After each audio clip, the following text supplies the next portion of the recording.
All right, we are here with the head coach of Plymouth football, Greg Souldourian.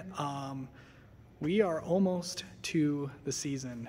We're only a few weeks away from camp, from the official start of camp starting. I know you'll have your team camp coming up here in a few weeks. But how exciting is it these first few weeks of workouts and trying to talk about the team that you have? It's been awesome. Attitude's been great.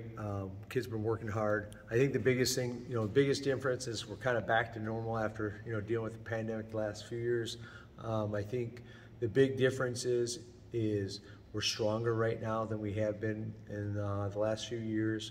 The buy-in has really been there, and our kids have brought a lot of energy every day. I mean, you came in at the end of our workout. There's a different feel, that's for sure.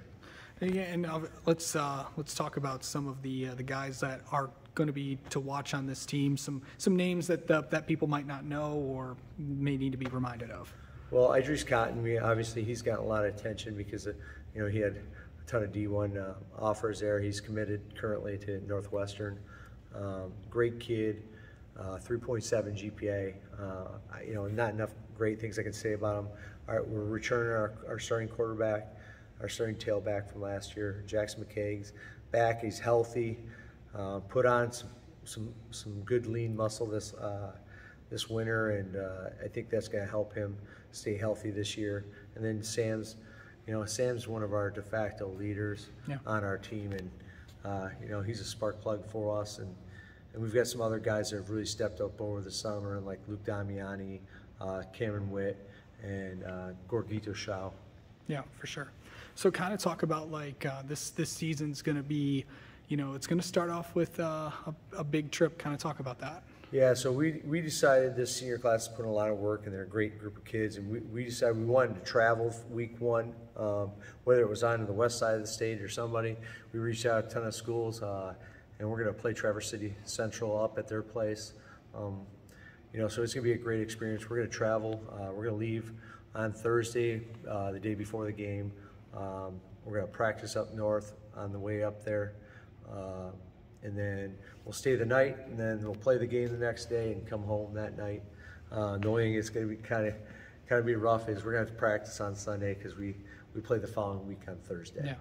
So kind of talk about some of these games that, of course, the league's going to be. It's going to be a very interesting year in the league. So I think the advantage is you don't have to go down to Livingston County, but a lot of the teams, you got some tough teams as well. The Brightons, the Howells, the Heartlands, Novi, Northville, and then of course the two park schools. Well, I mean, you look at just the playoffs in general. The last few years, our teams are well represented from our conference. I mean, heck, even the last 20 years, as far as the state championship game goes, we've had a representative there consistently for almost 20 years now, and it's kind of crazy to think about. So from that aspect, our league's bar none one of the most competitive in the state, and I think with us opening up week one, we'll be able to showcase that a little bit more going forward. And I think that's great for the conference in general. Yeah, for sure. And then just talk about these next few weeks and what you want to see out of this team before you head to game one. So really, the next week we have a team camp. Really, what we're looking to see is our team kind of click together. One of our things is finish strong. So we really need to finish the summer in the right manner. Whatever we're doing. The other thing is I think we need to bond and really come closer as a team. I think one of the focuses for this year is that aspect. Just learn to love each other, kind of thing. Yeah. I think that's an important piece because when you're like that, nothing can break that bond. Absolutely. All right. Well, Coach, thank you so much for talking with us, and best of luck this season. We'll definitely talk to you throughout the year. All right, appreciate it, Casey.